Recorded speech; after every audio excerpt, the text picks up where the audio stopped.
उत्तराखंड में मंत्रिमंडल विस्तार की खबरें तेज। सीएम धामी से लगातार मिल रहे हैं विधायक। बीजेपी बोली केंद्र की हरी झंडी मिलने पर होगा मंत्रिमंडल का विस्तार।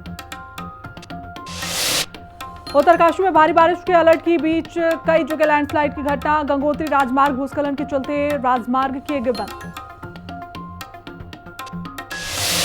बेरीनाग में 3 सूत्री मांगों को लेकर शिक्षकों का खंड शिक्षा कार्यालय में धरना प्रदर्शन। मांगे पूरी होने तक आंदोलन जारी रहने की चेतावनी।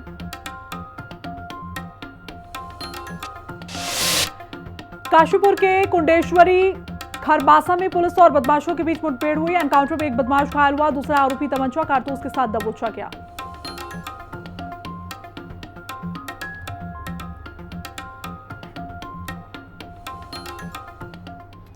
नमस्कार, बहुत स्वागत है आपका। हिंदी खबर देख रहे हैं आप और मैं हूं आपके साथ श्रेया दीक्षित। बुलेटिन की शुरुआत करेंगे बड़ी खबर के साथ। उत्तरकाशी से बड़ी जानकारी, जहां गंगोत्री राजमार्ग नरूड़ा के पास रास्ता बंद हो गया। ऐसे में भारी भूस्खलन होने से राजमार्ग बंद किया गया। रास्ता खोलने के लिए बीआरओ की टीम फिलहाल लगी हुई है। सुरक्षा के लिहाज से पुलिस एसडीआरएफ की भी तैनाती वहां की गई है और ये तस्वीर भी हम आप तक दिखा रहे हैं, जहां लगातार देखिए उत्तराखंड में बारिश हो रही है।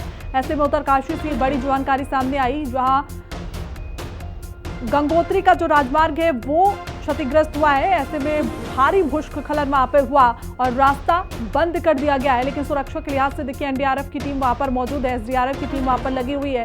तो लोगों को लगातार अलर्ट भी किया जा रहा है कि ऐसे रास्तों से फिलहाल ना निकले, सावधानी बरतें, क्योंकि लगातार बारिश हो रही है और जगह जगह से उत्तराखंड में इस तरीके की तस्वीरें भी हमें देखने को मिल रही हैं। और ये तस्वीर भी देखिए उत्तराखंड के उत्तरकाशी से सामने आई, जहां भारी भूस्खलन की ये तस्वीरें हैं कि किस तरीके से मलबा सड़क पर आया और बड़ा हादसा ऐसे भी हो सकता था। यहाँ पर फिलहाल रास्ता खोलने की जद्दोजहद वहां पर जारी है। सुरक्षा के लिहाज से पुलिस एसडीआरएफ की तैनाती भी वहां पर कर दी गई है। लेकिन रास्ता बंद होने की वजह से लोगों को जाहिर तौर पर परेशानी हो रही है। ऐसे में लगातार टीमें अपने काम पे लगी हुई हैं। लगातार टीमें प्रयास कर रही हैं कि जल्द से जल्द इस रास्ते को खोला जाए, दोबारा से सुचारू रूप से इस रास्ते को शुरू किया जाए। और उसके लिए लगातार जो एनडीआरएफ है, एसडीआरएफ है और पुलिस वहां पर तैनात है। तो ये तस्वीर भी हम वहां से आप तक पहुंचा रहे हैं, जहां देखिए किस तरीके से जो पहाड़ का मलबा है वो सड़क पर पहुंचा और ऐसे में जो रास्ता है वो अवरुद्ध हो गया। आने जाने वाला रास्ता है और लगातार देखिए बारिश हो रही है पूरे उत्तराखंड में और 2-3 दिनों और आईएमडी ने अलर्ट जारी किया गया है।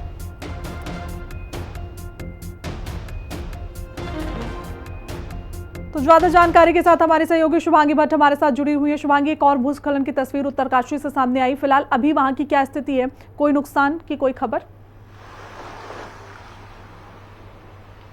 देखिए उत्तरकाशी में लगातार हालात जो हैं वो बिगड़े हुए हैं। पहले धराली गांव में हमने देखा किस तरीके से आपदा आई, लेकिन अभी भी ये मुसीबत टली नहीं है, क्योंकि बीते दिन हमने देखा कि मोरी के पास भूस्खलन हुआ, जिसमें 2 दर्जन से ज्यादा पेड़ जो है पहाड़ के साथ नीचे दरक गए। हालांकि उसमें जानहानि नहीं हुई, लेकिन आज भी इसी तरीके की एक तस्वीर देखने को मिल रही है, जहां पर गंगोत्री राष्ट्रीय राजमार्ग के पास में जो जगह है, क्षेत्र है, वहां पर भूस्खलन हुआ है। और जिस तरीके की तस्वीरें सामने आई हैं, ड्रोन शॉट्स भी दिखाए गए हैं कि पूरा, क्योंकि एक छोटा सा जो रास्ता था वहां पर वो पूरा मलबे से अब अवरुद्ध हो चुका है। जो सड़क मार्ग है वो अवरुद्ध हो चुका है। ऐसे में बीआरओ की मशीन जो है वहां पर लगातार काम कर रही है। एसडीआरएफ और पुलिस प्रशासन वहां पर पहुंच गया है और रास्ते को खोलने का काम किया जा रहा है। लेकिन गनीमत ये रही कि उस वक्त आसपास कोई गुजर नहीं रहा था और किसी की जानहानि जैसी या किसी के चोटिल होने की खबर इसमें नहीं है, क्योंकि ये अचानक लैंडस्लाइड हुआ है। ये केवल एक जगह की तस्वीर नहीं है, बल्कि उत्तरकाशी के अलग अलग क्षेत्रों में लगातार हर दिन इस तरीके की तस्वीरें सामने आ रही है। और यही कारण है कि प्रशासन लगातार अपील कर रहा है कि आप ऐसे क्षेत्रों में जाने से बचे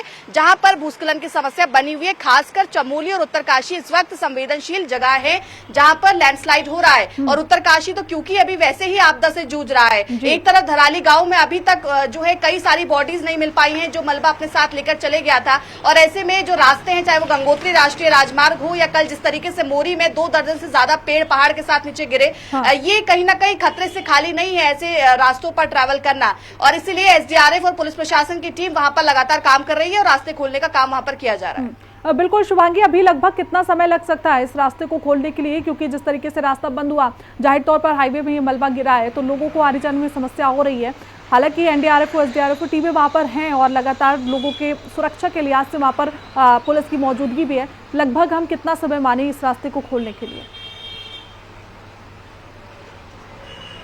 देखिए थोड़ा सा इसमें लंबा समय लग सकता है, क्योंकि जिस तरीके का मलबा आया है, जिस तरीके का भूस्खलन हुआ है, पूरा ऊपर से लेके नीचे तक ये पूरा भूस्खलन हुआ है जो नदी तक गया है, यानी कि पूरा रास्ता जो है वो बाधित हो चुका है। वहां पर मशीन के जरिए वो मलबे को हटाने का प्रयास जरूर किया जा रहा है, लेकिन कोशिश यही है कि कल तक ये रास्ते को साफ कर दिया जाए और इस तरीके का बना दिया जाए कि वहां से आवाजाही हो सके, क्योंकि अभी भी वहां पर खतरा टला नहीं है। जो हम तस्वीरें देख रहे हैं ऊपर से, जहां से लैंडस्लाइड हुआ है वहां से दोबारा लैंडस्लाइड हो सकता है, वो इस तरीके का क्षेत्र है। ऐसे में वहां पर सतर्क रहना बहुत जरूरी हो जाता है और लगातार ये जो टीम्स वहां पर पहुंची है वो ये कोशिश कर रही है कि जल्द से जल्द मशीन के जरिए उस मलबे को हटाकर रास्ते में आवाजाही शुरू कर दी जाए, लेकिन उसके साथ साथ लोगों से जो आसपास के क्षेत्र है उनसे सतर्क रहने की अपील भी की जा रही है। बिल्कुल शिवांगी, आपके पास वापस लौटेंगे। एक बड़ी अपडेट और आ रही है सामने, देहरादून से जहां मंत्रिमंडल विस्तार की खबरें तेज हो गई हैं। ऐसे में सीएम धामी से लगातार बीजेपी विधायक है वो मिल रहे हैं। पुरोला विधायक से सीएम धामी से मुलाकात विधायक दुर्गेश्वर लाल ने की है। तो ये बड़ी अपडेट इस वक्त आप तक पहुंचा दें, जहां देखिए मंत्रिमंडल का विस्तार होना है धामी सरकार में, और ऐसे में लगातार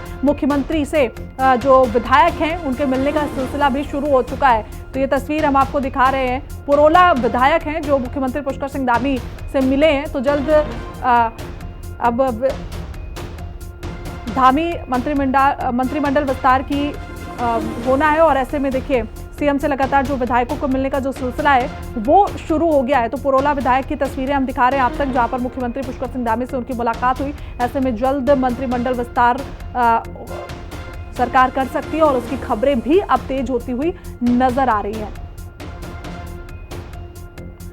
और हमारे सहयोगी देखिए शुभांगी हमारे साथ बनी हुई है। शुभांगी, क्या कुछ अपडेट नजर आ रही है, क्योंकि धामी कैबिनेट मंत्रिमंडल का विस्तार होना है, ऐसे में खबरें भी तेज हो रही हैं और विधायकों को मिलने का जो सिलसिला है वो भी शुरू हो चुका है। बिल्कुल देखिए, क्योंकि मुख्यमंत्री जब भी दिल्ली जाते हैं तो ये अटकलें जरूर तेज हो जाती हैं कि शायद अब मंत्रिमंडल विस्तार होगा।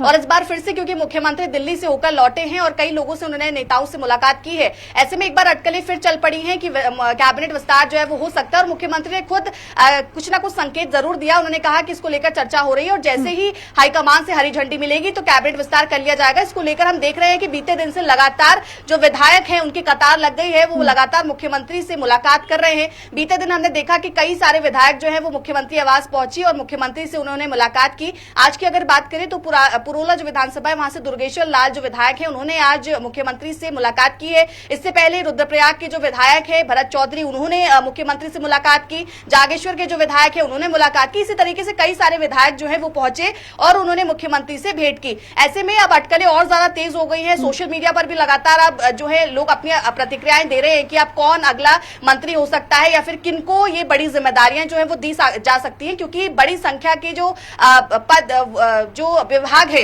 वो मुख्यमंत्री के पास इस वक्त है। कई सारे महत्वपूर्ण विभाग हैं और ऐसे में जो कुर्सियां खाली चल रही है इनको भरने का काम जो है अब जल्द हो सकता है। हालांकि अभी कोई औपचारिक पुष्टि इस तरीके की नहीं हुई है, लेकिन अंदर खाने हो सकता है कि इसको लेकर चर्चा चल रही हो, क्योंकि जिस हिसाब से विधायकगण मुख्यमंत्री से मुलाकात कर रहे हैं, हो सकता है कि इन विधायकगणों में से ही किसी को इन मंत्री पदों की जिम्मेदारी जो है वो दे दी जाए। बिल्कुल, और यही कारण है कि तस्वीरों को इसी तरीके से देखा की चर्चाएं ज्यादा हो रही हूं, क्योंकि मंत्रिमंडल का विस्तार तो होना है, ऐसे में विधायकों के मिलने का सिलसिला भी शुरू हो गया। तो कुछ ऐसे नाम जिनके चर्चाएं तेज हों।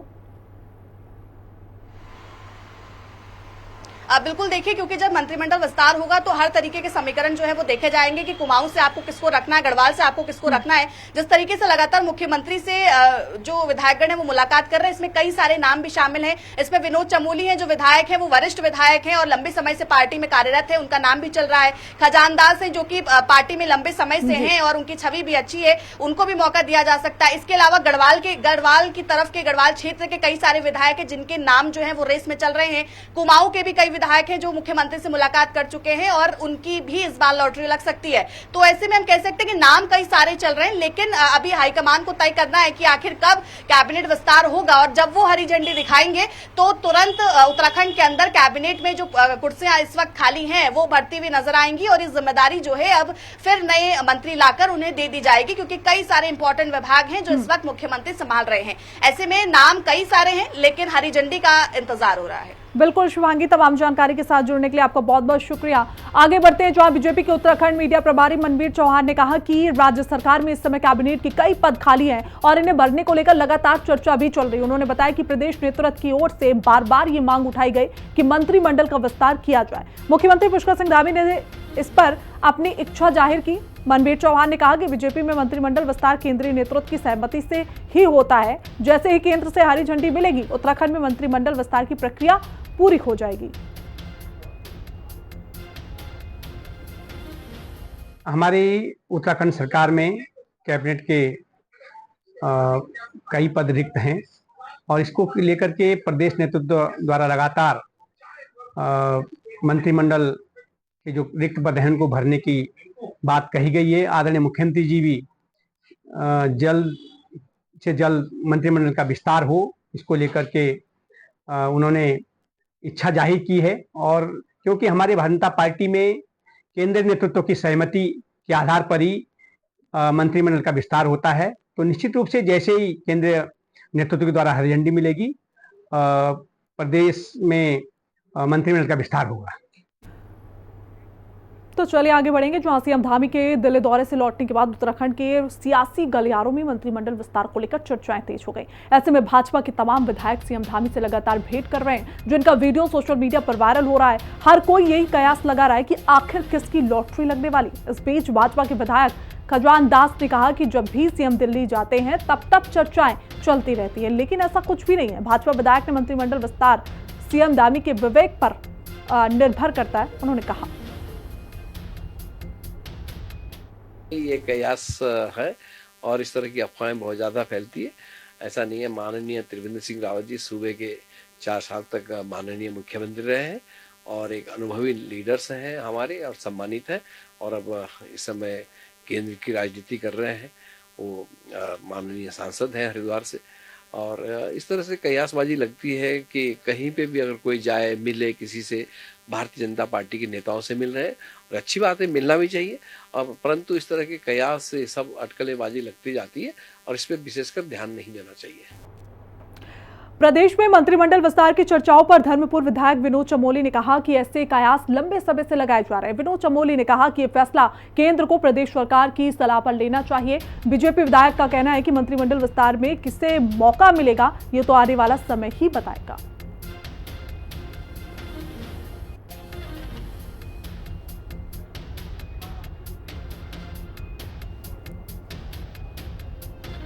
बहुत लंबे समय से ये प्रयास भी हो रहे हैं और कयास भी लगाए जा रहे हैं कि प्रदेश की कैबिनेट का विस्तार हो, और जिस प्रकार मीडिया के माध्यम से सुनने में आ रहा है, पढ़ने में आ रहा है, तो थोड़ा हलचल बढ़ी है। लेकिन ये निर्णय केंद्र को लेना है और प्रदेश के साथ सलाह पर लेना है कि कब इसका विस्तार होगा और विस्तार में किस तरह के लोग आएंगे, क्या संगठन शामिल आएंगे। ये आगे समय पर छोड़ना चाहिए, जब समय आएगा तो ये हो ही जाएगा। ऑपरेशन कालनेमी पर सीएम धामी का प्रहार देखने को मिला। ऐसे में देवभूमि में अब तक 4000 सत्यापन, एक बांग्लादेशी समेत 300 से अधिक गिरफ्तारी हो चुकी है। तो वही सनातन के आड़ में ठगी पर बड़ा एक्शन हुआ। देवभूमि में लगातार जिस तरीके से सबसे बड़ा अभियान चलाया जा रहा था ऑपरेशन कालनेमी, उसको लेकर सीएम धामी की सर्जिकल स्ट्राइक देखने को मिली। सीएम धामी ने कहा कि भावनाओं से खेलोगे तो जेल जाओगे। ये बड़ी अपडेट इस वक्त आप तक साझा कर रहे हैं। जहां देखिए उत्तराखंड में ऑपरेशन कालनेमी के तहत बड़ी कार्रवाई देखने को मिली है। ऐसे में सीएम धामी ने साफ निर्देश दिया है कि जो भी धर्म के साथ खिलवाड़ करेगा, किसी की भावनाओं के साथ खेलेगा, उसका पता सिर्फ और सिर्फ जेल ही है। तो ऑपरेशन कालनेमी पर बड़ी कार्रवाई। देवभूमि में अब तक 4000 सत्यापन दाखिल हो चुके हैं। ऐसे में एक बांग्लादेशी समेत 300 से ज्यादा गिरफ्तारी यहां पर उत्तराखंड में की गई है। तो देखिए देवभूमि में अब तक कालनेमी ऑपरेशन चल रहा है। ऐसे में सीएम धामी की सर्जिकल स्ट्राइक भी देखने को मिल रही है। सीएम धामी ने साफ ये निर्देश दिए हैं कि कोई भी किसी की भावनाओं को आहत करता हुआ पकड़ा गया, जो भी बाबा बैरागी गलत चीजें करेगा, ऐसे में तो वही कानून व्यवस्था के मुद्दे पर कांग्रेस से 26 अगस्त को राजभवन का घेराव करने जा रही है, जिसमें कांग्रेस के बड़े दिग्गज भी जुटेंगे। कांग्रेस की राष्ट्रीय प्रवक्ता ने कहा कि ये घेराव बिगड़ती कानून व्यवस्था पर राज्य सरकार को आईना दिखाएगा। वही भाजपा का कहना है कि कांग्रेस को प्रदेश में बेहतर कानून व्यवस्था नहीं दिखाई दे रही है और वो केवल जनता के बीच में भ्रम फैलाने का काम कर रहे हैं।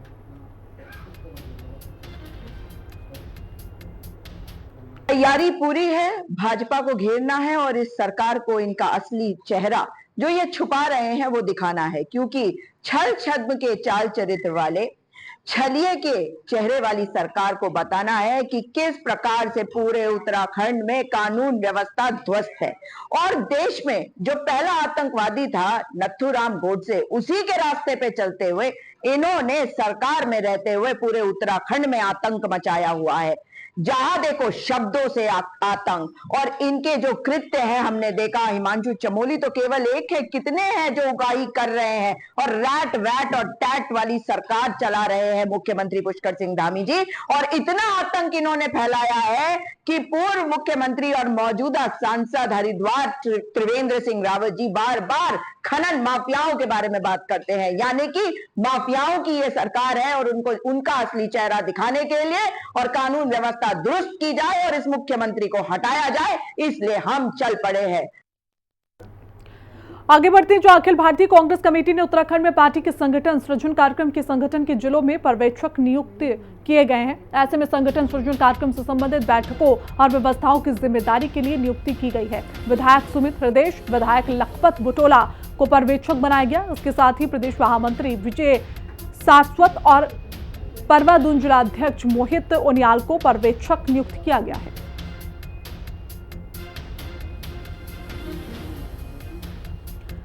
खबर विकासनगर से, जहां खंड शिक्षा अधिकारी कार्यालय पर पहुंचे राजकीय शिक्षक संघ से जुड़े शिक्षकों ने धरना प्रदर्शन किया। शिक्षकों ने सरकार से विभिन्न पदों और प्रमोशन पर प्रधानाचार्य पद पर सीधी भर्ती निरस्त करने की मांग की। ऐसे में प्रदर्शनकारी शिक्षकों ने ट्रांसफर प्रक्रिया भी जल्दी पूरी करने की यहां पर मांग की।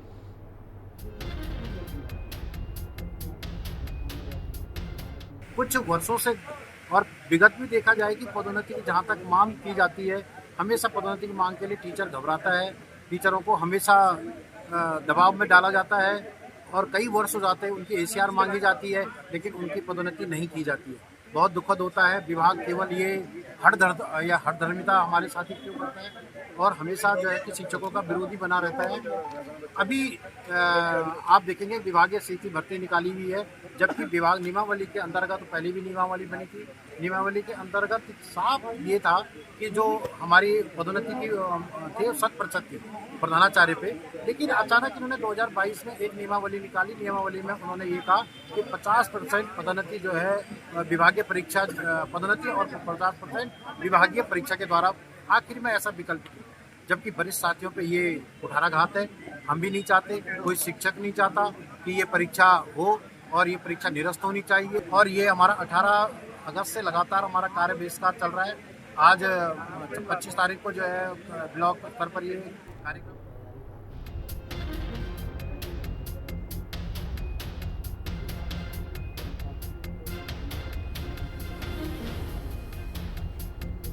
तो देखिए, खंड शिक्षा अधिकारी कार्यालय पर शिक्षकों का प्रदर्शन देखने को मिला। ऐसे में जो पद खाली हैं उसकी मांग लगातार शिक्षक सरकार से कर रहे हैं।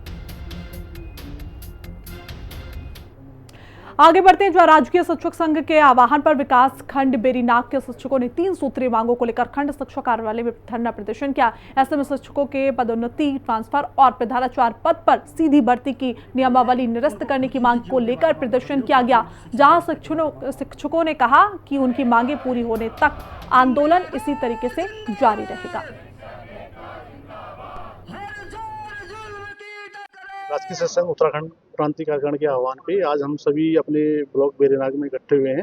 सभी राजकीय संघ जो हमारे 175 सदस्य यहाँ पे उपस्थित हैं और आज ब्लॉक में धरने कार्यक्रम के उपरांत 27 अगस्त को हम लोग जिला मुख्यालय पे धरना देंगे। उसके बाद 29 अगस्त को मंडल मुख्यालय पे कार्यक्रम है और तदुपरांत 1 तारीख से जनपदवार हमारा देहरादून मुख्यालय पे जो है धरना प्रदर्शन किया जाएगा। हाई स्कूल और इंटर कॉलेजों में प्रधानाचार्य पदों पर सीधी भर्ती किए जाने के फैसले के खिलाफ लश्कर में भी शिक्षकों ने मोर्चा खोल दिया। लश्कर खंड शिक्षा अधिकारी कार्यालय शिक्षक धरने पर बैठ गए, जहां शिक्षकों का कहना है कि सरकार शिक्षकों के हितों पर लगातार कुठाराघात कर रही है। शिक्षकों ने कहा कि इस फैसले को वापस लिए जाने तक उनका आंदोलन जारी रहेगा।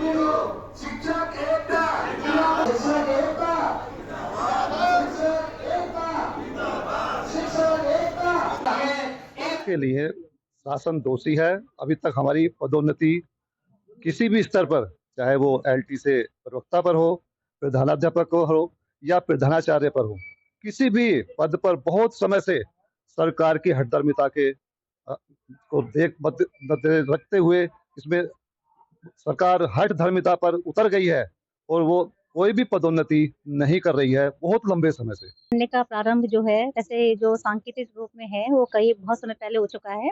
तो लगभग 1 हफ्ता हो गया है लॉकडाउन चल रहा है और धरने पर विवश बैठना हमें इसलिए हो रहा है कि क्योंकि बहुत से समय से लगभग 2020 से कोई भी विभाग में पदोन्नति नहीं हो रही है।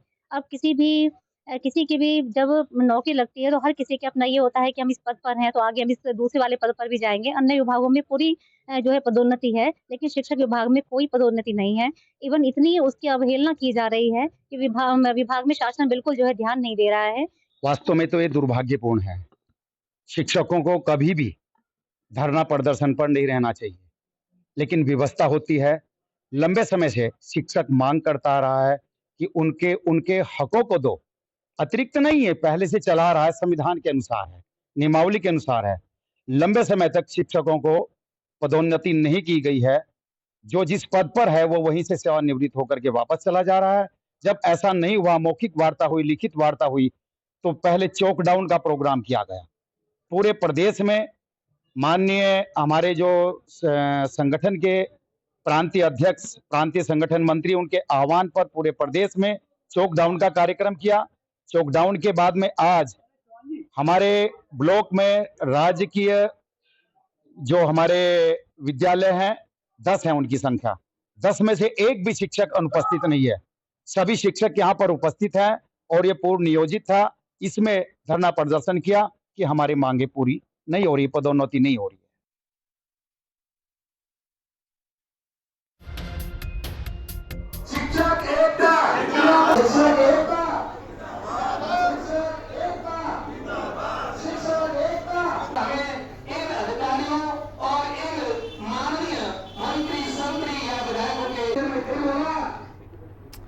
आगे बढ़ते हैं, बात हल्द्वानी की करेंगे। हल्द्वानी में लगातार बढ़ते अपराध ने लोगों की नींद उड़ा के रखी है। ताजा घटनाक्रम में एक ओर जहां ग्रामीण क्षेत्र में गोलीकांड ने सनसनी फैला दी, ऐसे में दूसरी ओर कोतवाली की बाहर तहसील के पीछे एक अज्ञात युवक का शव मिलने से हड़कंप मच गया। इस घटनाओं ने कानून व्यवस्था पर गंभीर सवाल खड़े कर दिए। इन मामलों पर एसपी सिटी, एसपी क्राइम और सीओ सिटी सहित उच्च अधिकारियों से बात करने की कोशिश की गई तो उन्होंने किसी भी तरह का बयान देने से साफ इनकार कर दिया। पुलिस की खामोशी और अपराधियों के हौसले बुलंद होना जनता के लिए चिंता का विषय बन जाता है।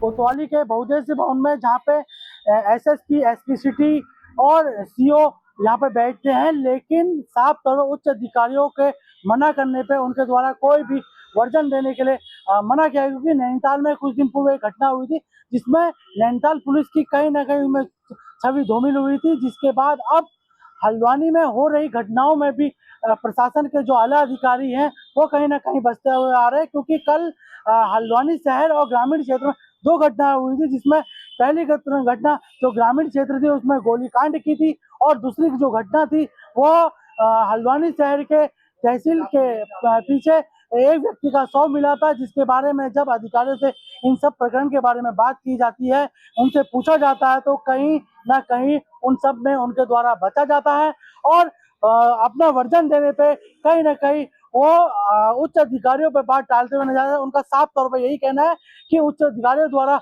उनको साफ तौर पे मना किया गया है कि कोई भी किसी भी विषय में वर्जन, अगर जिस तरह से हल्द्वानी शहर में लगातार जो घटनाओं का सिलसिला लगातार बढ़ते जा रहा है, जिसको लेकर जो पुलिस प्रशासन है वो महकमे में कहीं ना कहीं वो सोया हुआ है। जिस तरह से जो घटनाएं हैं उनके बारे में कहीं ना कहीं इनके द्वारा बातें छुपाई जा रही हैं, इससे साफ तौर पे लगता है कि पुलिस प्रशासन के आला अधिकारी इन सब घटना के बारे में पता होने के बावजूद भी कुछ भी मीडिया के सामने लाने से बचते हुए नजर आ रहे हैं।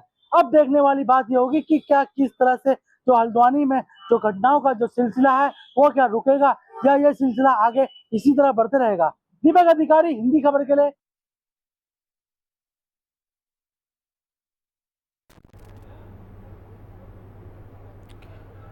तो उत्तराखंड के हल्द्वानी से खबर थी, जहां लगातार देखिए हल्द्वानी में जो क्राइम ग्राफ है वो बढ़ता जा रहा है। ऐसे में क्षेत्र में गोलीकांड जैसे सनसनी मामले भी वहां सामने आते हैं। तहसील के पीछे एक अज्ञात युवक का शव बरामद हुआ है और इन मामलों पर अब पुलिस बयान देने से, कुछ कहने से बचती हुई नजर आ रही है। तो लगातार देखिए हल्द्वानी में जो अपराधी हैं उनके हौसले बुलंद आ रहे हैं, इससे जनता भी परेशान है, जनता में डर का माहौल है, लेकिन जो पुलिस प्रशासन है वो उस पर जवाब देने से बचता हुआ नजर आ रहा है, कोई भी बयान देने से इनकार करते हुए नजर आ रहे हैं। तो लगातार देखिए उत्तराखंड के हल्द्वानी में जिस तरीके से क्राइम रेट है वो बढ़ता हुआ नजर आ रहा है, कहीं चोरी की घटनाएं सामने आती हैं और ये सब बरामद हुआ है।